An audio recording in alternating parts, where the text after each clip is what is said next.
দাদা আর আমি আজকে পেঁপে ছিঁড়বো। হ্যালো এভরিওয়ান, আসসালামু আলাইকুম। চলে আসলাম সালমান পেছন থেকে।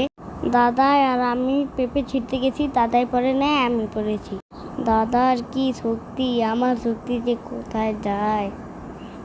আচ্ছা যাক, দাদার শক্তিটা তো দেখালো, এখন আমার শক্তিটা দেখাই। আমি এখন এই 5টা পেঁপে, আমি 6 কেজি আছে, আমি এখন মাথায় নেব।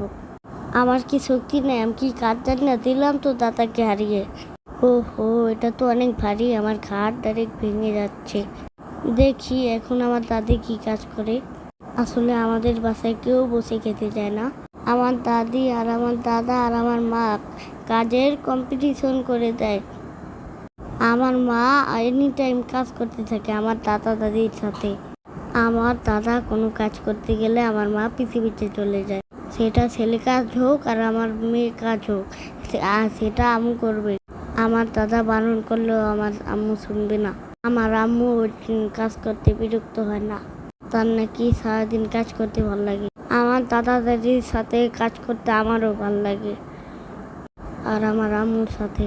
আম্মু বলে বড়দের সাথে কাজ করতে হয়, কাজ না করলে নাকি বেদবি হয়। কিন্তু আমার আম্মু রাতে ঘুমাতে গেলে আমি বুঝতে পারি আমার আম্মুর শরীর ব্যথা করে। আমার আম্মু তো বলবে না, কারণ আমার ঘরে দাদা দাদি আছে। আম্মু বলে এর নাম নাকি সংসার,